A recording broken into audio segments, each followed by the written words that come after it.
नज़ीर, Iran जिसके पास कोई air force नहीं है, वो 21st सेंचुरी का जो वॉरफेयर है उसको तब्दील करके रख रहा है। और अब देखिए कि 4 न्यूक्लियर पावर्स हैं जो ईरान पर हमलावर हैं, और ओआईसी वर्ल्ड उसमें से कोई भी ये कंडेम करने के लिए तैयार नहीं है कि ईरान के ऊपर जो इतनी बड़ी बदमाशी की जा रही है। तो एक तरह से तो पूरी दुनिया हमलावर है ईरान पर। 4 न्यूक्लियर पावर्स, दुनिया की सबसे बड़ी एयरफोर्सेज, दुनिया की सबसे बड़ी नेवी जिसके पास है, और जो एम्पायर्स हैं, यानी पिछली सदी का एम्पायर बरतानिया है, इस सदी का एम्पायर जो वो अमेरिका है, वो दोनों के दोनों जब हमलावर हैं, पूरे का पूरा वेस्ट हमलावर है। इस सब के बावजूद ईरान सिर्फ अपने मिसाइल और ड्रोन्स और इत्तेहाद से, अपनी कौम के इत्तेहाद से ऐसी तारीख लिख रहा है कि जो कि दुनिया को हमेशा के लिए बदल के रख देगी। कुछ ऐसी लड़ाइयां होती हैं जो फिर दुनिया को हमेशा के लिए बदल के रख देती हैं। यह भी लड़ाई कुछ ऐसी ही जब है, और इसको तारीख के अंदर जब याद रखा जाएगा। ईरान जो है वो इक्वेशन बना रहा है एट ऑल डायमेंशंस, यानी अब जो नई इक्वेशन उसने कायम की है वो है ऑयल फॉर ऑयल। उन्होंने ईरान के ऑयल के ऊपर अटैक किया है, तो अब ईरान ने अनाउंस किया है कि हम इनके ऑयल के ऊपर अटैक करेंगे। और ना सिर्फ ईरान ने अनाउंस किया है बल्कि ईरान ने अटैक कर भी दिया है।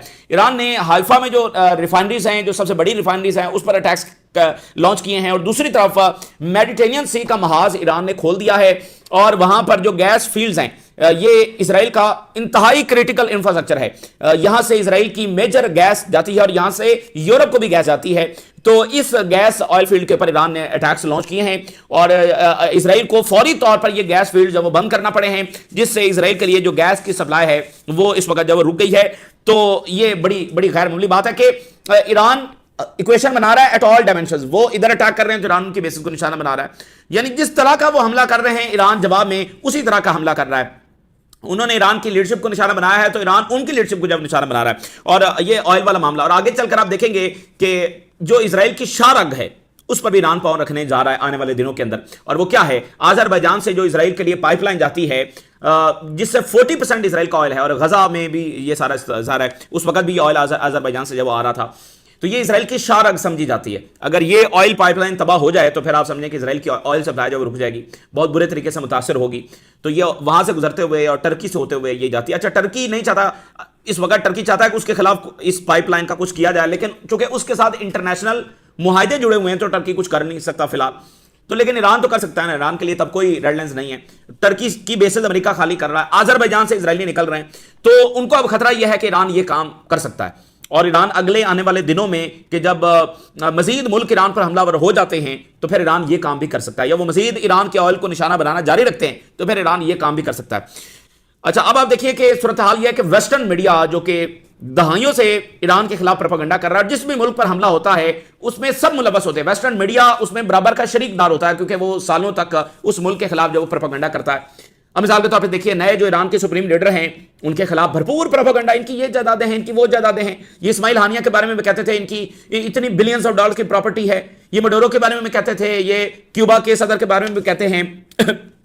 तो ये इनका पुराना तरीकाकार है, यानी इन्होंने इनको बस एक ही बात समझ आती है कि जो भी ये लीडर्स होते हैं जो वेस्ट के खिलाफ खड़े हैं, उनके खिलाफ बयान इनका एक ही है कि ये बड़े करप्ट हैं, ये बड़ी लूटमार करते हैं, इनकी बड़ी जायदादें हैं। तो उन्होंने जो महल्लात बनाए हुए हैं, इस्माइल हानिया का तो पूरा खानदान शहीद हो गया, तो फिर इस्माइल हानिया कितना उसके लिए अच्छा था कि वो उस महल में जाकर रहता। तो अब ये जो नए सुप्रीम लीडर आए हैं इनके बारे में ये महल्लात है फलामा। तो ये वेस्टर्न मीडिया पूरा हिस्सेदार होता है जिस मुल्क के ऊपर भी अटैक होता है, क्योंकि दहाइयों का प्रोपेगेंडा उसमें शामिल होता है। लेकिन अब देखिए, वही वेस्टर्न मीडिया जो ये रिपोर्ट नहीं कर रहा कि इसराइल और अमेरिका बमबारी कर रहे हैं और सिविलियन इंफ्रास्ट्रक्चर को निशाना बना रहे हैं। जो स्कूल के ऊपर पहले दिन अटैक हुआ उसको ये रिपोर्ट करने के लिए तैयार नहीं, हालांकि आज उस पर साबित भी हो गया कि 3 तमाहक जो मिसाइल्स हैं वो आकर टकराएं, एक नहीं 3 उन्होंने जाकर जब फायर किए। तो यही वेस्टर्न मीडिया अब लिखने पर मजबूर है कि ईरान के खिलाफ जो अहदाफ हैं वो हासिल करने में अमेरिका और इसराइल बुरे तरीके से जब फेल हो चुके हैं। ये खुद वेस्टर्न मीडिया ईरान की जो कामयाबी है, जो विक्ट्री है, उसको लिखने पर मजबूर है। ठीक है ना, इतना ज्यादा वो डैमेज कर रहे हैं, बमबारी कर रहे हैं, सारा कुछ कर रहे हैं, लेकिन ईरान इनका गुरूर तोड़ रहा है और ये सोच भी नहीं सकते थे इनको। देखें, ये जो बदमाश होता है, बदमाश तो सबको जाकर तबाह करता ही है, लेकिन जब बदमाश को एक चपेट भी पड़ जाए ना तो वो तारीख में याद रखी जाती है। बदमाश ने क्या क्या किया वो याद नहीं रखा जाता। बदमाश को जिस दिन एक चपेट भी पड़ जाती है उस दिन सारी इक्वेशन जो बदल जाती है। तो यहां पर उस बदमाश का जो गुरूर तोड़ा जा रहा है। ईरान कहता है हमारे पास इतने मिसाइल हैं कि तुम्हें पता भी नहीं हमारे पास कितने मिसाइल, और हम जितने मिसाइल फायर कर रहे हैं उतने या उससे ज्यादा साथ साथ प्रोड्यूस भी कर रहे हैं। अब ईरान का जो दावा है वो 1 लाख से भी ज्यादा मिसाइलों का है। ठीक है, ये ईरान का दावा, इस पर हम बात करेंगे। लेकिन जो इसराइल और अमेरिका का कैलकुलेशन था कि इनके पास 2500 हैं, 3000 हैं, 4000 हैं, वो तो बिल्कुल गलत साबित हुआ, क्योंकि ईरान ने आधे तो चला भी दिए जितना वो कैलकुलेशन कर रहे थे। वो उस 60% तो इनकी कैलकुलेशन के मुताबिक ईरान फायर कर भी चुका है, तो वो तो उसके खत्म होने वाले होने चाहिए। और दरमियान में इजरायली मीडिया ने पिछले हफ्ते ये दावा कर भी दिया था कि 24 घंटों में ईरान के मिसाइल खत्म हो जाएंगे। तो इन्होंने बिल्कुल मिसकैलकुलेट किया है ईरान की ताकत को। और आईआरजीसी ये अनाउंस कर रहा है कि हमने मिडिल ईस्ट के अंदर अमेरिका का जो क्रिटिकल इंफ्रास्ट्रक्चर है उसको डिस्ट्रॉय कर दिया, जो इंतहाई अहम तरीन इंफ्रास्ट्रक्चर है, रडार्स है, कम्युनिकेशन है, कमांड कंट्रोल सिस्टम है, बेसिस का मेन क्रिटिकल इंफ्रास्ट्रक्चर है, वो सारा जो वो हमने तबाह कर दिया है। और जो बचा कुचा है वो भी उस पर हमले जारी रहेंगे। ईरान ने आज एक और बात की है, उन्होंने कहा है कि सिक्योरिटी फॉर ऑल और सिक्योरिटी फॉर नन, या तो सबके लिए सिक्योरिटी होगी या फिर किसी के लिए नहीं होगी। यानी अगर ईरान पर बम बरस रहे हैं तो फिर तुम यह तवक्को रखोगे स्ट्रेट ऑफ हॉर्मुज़ खुल जाएगा, ये ऐसा नहीं होगा। यानी फिर सबके लिए कोई सिक्योरिटी नहीं है। तो जरूरत इस अमर की है कि ईरान पर यह जो बदमाशी हो रही है इसको रुकवाया जाए, नहीं तो फिर यहां पर किसी के लिए कोई सिक्योरिटी नहीं है। और आज गार्डियन ने जो खबर लिखी है बड़ी इंपॉर्टेंट है। गार्डियन ने लिखा है कि नॉर्थ कोरिया का फैसला आज दुरुस्त साबित हो रहा है, और नॉर्थ कोरिया सोच रहा है कि यह उसका कितना अच्छा फैसला था कि उसने न्यूक्लियर बना लिया। आज ईरान की जंग देखकर नॉर्थ कोरिया का फैसला दुरुस्त साबित हो रहा है, और नॉर्थ कोरिया अब अपनी न्यूक्लियर पावर को और ज्यादा आगे बढ़ाएगा। War on Iran consolidate North Korea nuclear deterrence strategy. कि यह बात कितनी सच साबित हुई है कि अगर ईरान के पास भी न्यूक्लियर होता तो ईरान पर अटैक भी ना होता। और नॉर्थ कोरिया की यह स्ट्रेटजी कितनी सही साबित हुई है कि अगर उनके पास न्यूक्लियर है तो वो बचे हुए हैं। तो गार्डियन ने लिखा है कि अब नॉर्थ कोरिया मजीद अपनी ताकत को बढ़ाएगा, न्यूक्लियर डेटरेंस को और बढ़ाएगा ईरान की जंग देखकर। तो यह है नतीजा जब अमेरिका ने अपनी फॉरेन पॉलिसी जब वो नेतन्याहू के हवाले कर दी है, और एक सुपर पावर जो है एक छोटे से टोले की जब वो यरगमाल बन के बैठ गई है, तो यह नतीजा है। ये अब देखना, दुनिया अमेरिका से पीछे हट रही है और न्यूक्लियर की तरफ जा रही है। और नॉर्थ कोरिया आज गार्डियन लिखने पर मजबूर है कि नॉर्थ कोरिया का फैसला दुरुस्त साबित हो रहा है, क्योंकि न्यूक्लियर डेटरेंस है तो वो बचे हुए हैं। और रशिया के फॉरेन मिनिस्टर ने यही बात की है कि ये जो जंग छेड़ी गई है इसका नतीजा ये निकलेगा कि ईरान न्यूक्लियर बनाएगा, इसका नतीजा ये निकलेगा कि अरब वर्ल्ड जो है वो न्यूक्लियर बनाने की तरफ जाएगी। बाय द वे, जो अरब फॉरेन मिनिस्टर्स हैं वो मॉस्को गए और मॉस्को को रशिया को जाकर ये कहा कि ईरान के हमले रुकवाएं। तो ईरान ने आगे से रशिया ने जवाब दिया कि यह बात कहना कि ईरान के हमले नाकाबिले कबूल है, ये बात मुकम्मल दुरुस्त नहीं है। जरा इसकी तह तक जाएं, इसकी रूट कॉज क्या है। ईरान पर जो हमले हुए हैं उनको भी देखें। असल तो बात वहां से शुरू हो रही है ना, तो यानी इनको वहां भी रशिया ने उतनी लिफ्ट नहीं करवाई है। रशिया इस वक्त कोशिश कर रहा है सारा कुछ, लेकिन उन्होंने इनको ये बात वाज़ेह की है कि अगर आप हमसे ये तवक्को रखते हैं कि हम बिल्कुल ईरान को कंडेम करें और आपकी बात मनोवन मान लें, ये हो नहीं सकता, क्योंकि आपकी बात मनोवन दुरुस्त नहीं है। अच्छा, तो इसी दरमियान जो है वो मैं आपके सामने पहले शेयर करता हूं कि किस तरह ट्रंप के ऊपर दबाव है, ट्रंप के ऊपर किस तरह से जंगबंदी का दबाव है, और इसी दरमियान रशिया और चाइना किस तरह से अपना इन्फ्लुएंस बढ़ा रहे हैं। और चाइना अपने आप को एज अ स्टेबिलिटी फैक्टर दुनिया में इंट्रोड्यूस करवा रहा है। चाइना जब भी बात करता है अमन की बात कर रहा है, प्रोस्पेरिटी की बात कर रहा है, इंटरनेशनल लॉ की बात कर रहा है। और दूसरी तरफ अमेरिका जब भी बात कर रहा है वो मुल्कों पर बमबारी करने की बात कर रहा है, वो इसराइल के जो इकदाम गजा में हैं उसको सपोर्ट करने की बात कर रहा है। वो कहता है कोई इंटरनेशनल लॉ हमारे लिए माने नहीं रखता है। तो वो दुनिया में जंगें क्रिएट कर रहे हैं, जंगें फैला रहे हैं, और China as a stability factor दुनिया में अपने आप को मजीद इंट्रोड्यूस कर रहा है। तो चाइना एक्टिव हो चुका है मिडिल ईस्ट के अंदर। अच्छा, प्यूटन ने कॉल की है ट्रंप को, और प्यूटन ने ट्रंप को कहा है कि ये जंग रोकी जाए। मशवरा दिया है प्यूटन ने ट्रंप को कि अच्छा तुम्हारे लिए यही है कि ये जंग रोक दी जाए। तो Trump and Putin discuss and to Iran and Ukraine war. Putin ने कन्वे किया ट्रंप को डिफरेंट प्रपोजल्स कि इस अंदाज में जब ये जंग रोकी जा सकती है, कुछ फेस सेविंग देकर ये वो करके इस तरह। So Trump discuss Middle East Ukraine in Putin call, सऊदी अरब का मीडिया। और ट्रंप और प्यूटन कॉल ने सिग्नल किया possible Russian oil sanctions relief. America Russia को सैंक्शन रिलीफ देने पर मजबूर हुआ है due to Iran war. Reuters, Trump और प्यूटन ने वॉर और पीस डिस्कस किया as US weighs easing Russian oil sanctions. अब जो अमेरिका है वो ये चाहता है कि रशिया ज्यादा से ज्यादा ऑयल प्रोड्यूस करे, ज्यादा से ज्यादा उसको मार्केट में लेकर आए ताकि ऑयल प्राइसेस नीचे आए। और साथ वो ये चाहता है कि रशिया जो है वो इंटेलिजेंस देना बंद करे ईरान को, और बाकी जो सपोर्ट दे रहा है रशिया वो बंद करे। तो यानी ये चाहते हैं कि रशिया को एज अ बिट्रेयल के तौर पर देखा जाए कि ये तो दरमियान में दौरान जंग अपने दोस्तों को छोड़कर भाग जाते हैं।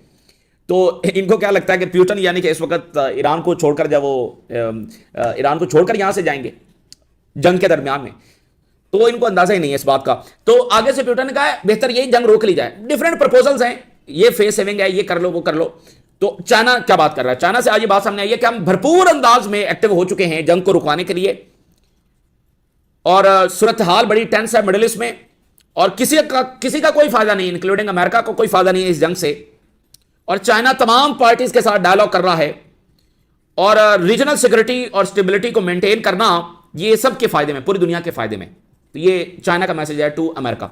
अब आप देख रहे हैं कि चाइना अपने आप को किस तरह प्रेजेंट कर रहा है, एज अ स्टेबिलिटी फैक्टर, जंगों को रुकवाने में किरदार अदा कर रहा है। और मिडिल ईस्ट का सत्यानाश कौन कर रहा है? अमेरिका। अब जरा ये खबर भी देखें, डेमोक्रेट्स ने थ्रेट किया है कि वो सेनेट में वोट करके ईरान की जो जंग है उसको जबरदस्ती रुकवा सकते हैं।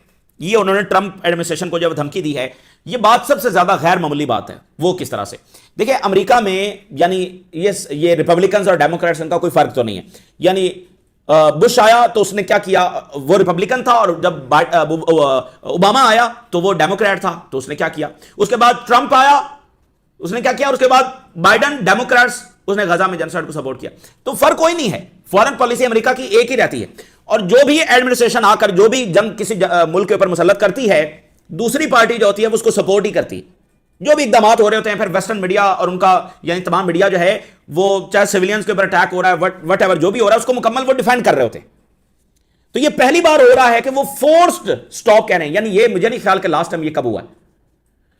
क्या गजा में डेमोक्रेट्स ने या रिपब्लिकन्स ने ये कहा कि हम फोर्स्ड स्टॉप करना करेंगे, ऐसी कोई धमकी उन्होंने लगाई हो? तो सबसे बड़ा वायलेंस तो गजा में हो रहा था ना, उसके बराबर का वायलेंस तो दुनिया में कहीं नहीं हो रहा। तो उसको नहीं रुकवाया, इसको रुकवाना चाहते हैं। क्यों? क्योंकि इसमें इनका अपना नुकसान हो रहा है। इसमें गजा में चूंकि बरहरास इनका इतना डैमेज नहीं हो रहा था, यहां पर चूंकि बरहरास इनका डैमेज हो रहा है, और इससे अगली बात, ये आगे अमेरिका का और बड़ा नुकसान होता हुआ देख रहे हैं। इसलिए आप कह रहे हैं कि भाई इससे बेहतर यह है कि हम बेशक एक्सपोज हो जाएं कि भाई हमें यह जंग मजबूरन रोकना पड़ी है, ये कबूल है, बजाय इसके कि आगे मजीद बढ़कर मजीद अमेरिका का नुकसान करवाया जाए। तो ये अपने अंदर जो है वो बहुत गैर मामूली यानी मैसेज है कि अमेरिका के अंदर दबाव अब इस सतह पर है जो कभी नहीं वहां पर हुआ। ये देखें, अपनी ताकत को एक्सपोज करने वाली बात है ना, कि आप जबरदस्ती आकर जंग रुकवा दें। तो लेकिन वो ये भी करने के लिए तैयार हैं, क्योंकि उनको लगता है ये थोड़ा नुकसान हम कबूल कर लेंगे, जो आगे ज्यादा नुकसान है। देखिए अमेरिका जितना मर्जी ईरान में तबाही मचा ले, ईरान का तो इंफ्रास्ट्रक्चर तबाह हो ही रहा है, जो जैसे बाकी मुल्कों का हुआ, लेकिन अमेरिका इसके बाद कहां खड़ा होगा ये बताएं। ईरान अगर इसमें सर्वाइव करता है, चाहे वो जख्मी हालत में सर्वाइव क्यों ना करता है, वो अपने आप को रीबिल्ड कर लेगा, बाकी मामला जब वो देख लेगा, क्योंकि उसने फैसला कर लिया कि किसी भी कॉस्ट पर वो ये जंग जारी रखेगा। तो बात यह कि ईरान अगर जख्मी हालत में भी सर्वाइव करता है तो वो उसकी फतह मानी जाएगी। लेकिन अमेरिका इस जंग के बाद कहां पर खड़ा होगा, इकोनॉमिकली, मिलिटरीली, और उसकी जो पावर है दुनिया में, उसकी जो डोमिनेंस है, इसके बाद कौन है जो उसको ट्रस्ट करेगा। आप देखिए कि ट्रंप एडमिनिस्ट्रेशन ने यह रिवायत कायम की है कि जब भी अमेरिका आपको मुज़ाकरात के लिए बुलाए, दैट मींस कि वो जंग का पहले से ही फैसला कर चुका है और आप पर बम गिरेंगे। ये उसने जब रिवायत कायम की है।